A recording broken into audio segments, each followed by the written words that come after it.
recent interview, Paddy Pimblett attacks Ilia Topuria, calling him a helmet. The lightweight contender is placed number 12. Paddy Pimblett thought about his upcoming battles. Despite the violent tone, he responded that he's sick of hearing this person's name and that he would smash him if they ever got into a fight. When asked about Topuria, Paddy went on to say that he intended to defeat El Matador rather than just stand and bang with him. Despite his current winning streak, Pimblett still has a lot of room for improvement. The Englishman is unlikely to be a challenge to Tapia in their current forms, as the Georgian is dominated and completely destroys legends like Vull and Max, while Paddy is having trouble versus players like Jared Gordon.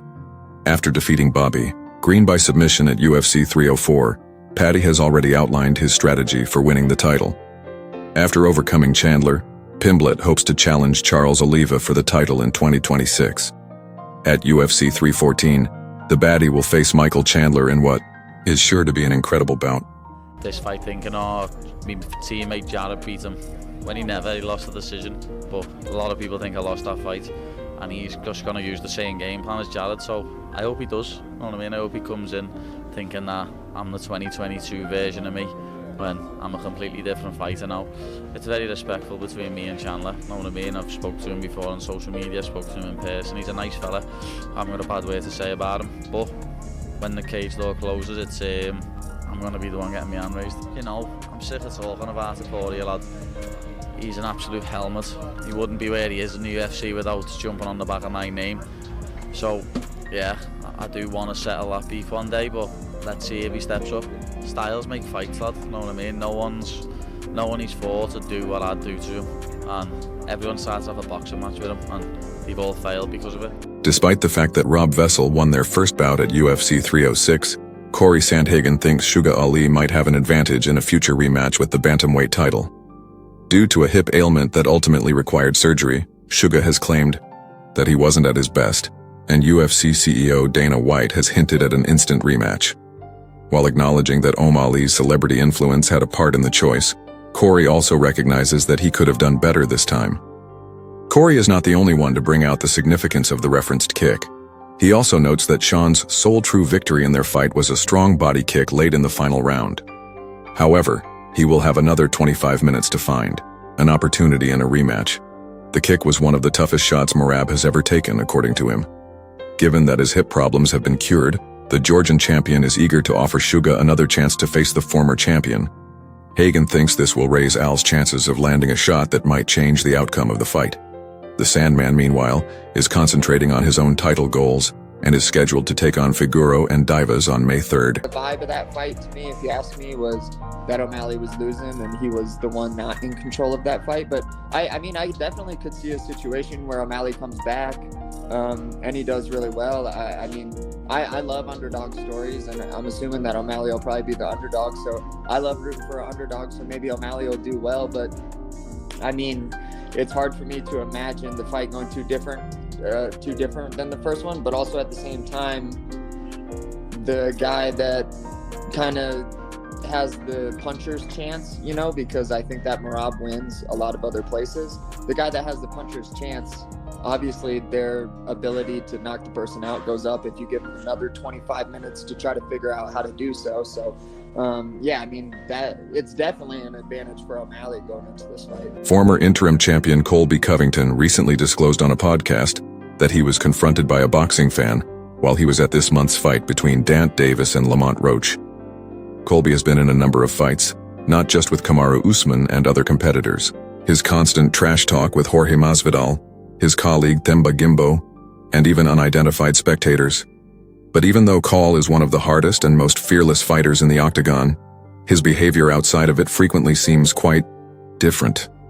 In contrast to his character in the fight game, he seems reluctant, taken off guard, or simply unwilling to participate when confronted outside the cage. After a contentious doctor stoppage loss to Wen Buckley, Covington has now made 3 unsuccessful attempts to win the UFC welterweight title, but he is still optimistic that he will make a 4th attempt. That seems unlikely given his age and the division's current level of competition. Yeah. It's definitely happened a couple of times. It's funny you say that because I was just front row last weekend for the Gervonta Davis fight, and there was like this boxing fan outside the arena, and he was like, "You up? You ain't nothing."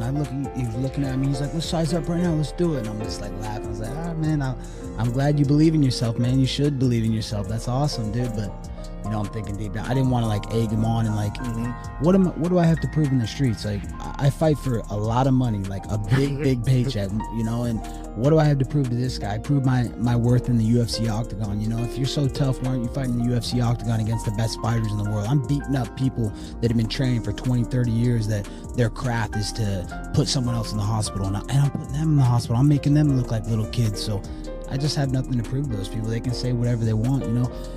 We realize this is America, and you can have a different opinions, but one thing we all do need to agree on is we need to love our country. You better not disrespect America. Although Justin Gage's victory over Rafael FV in their rematch was spectacular, Robert Whittaker admits that it showed a different side of Justin than what fans were accustomed to prior to his knockout defeat to Max Holloway.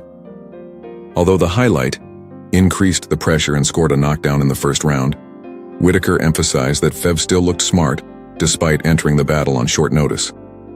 Rob thinks that Gage's entire fighting style may have suffered as a result of his decline since that horrific knockdown in Halle. Nevertheless, Justin has made it clear that he is still motivated to compete at the greatest level and is committed to winning the title. After this victory, he is probably going to fight someone ranked higher than him because he clearly wants to remain at the top. Arman Sarukan is one possible opponent. Depending on how events develop, it could be Ilia Topuria or Charles Oliveira. Although Justin's performance in this rematch has kept him in the running for the title, it is obvious that his upcoming bout... I thought it was an amazing fight. It was everything we wanted to see.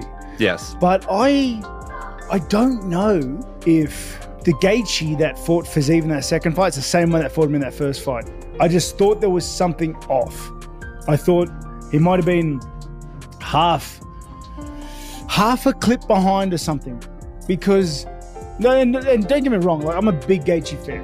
Gaethje fan.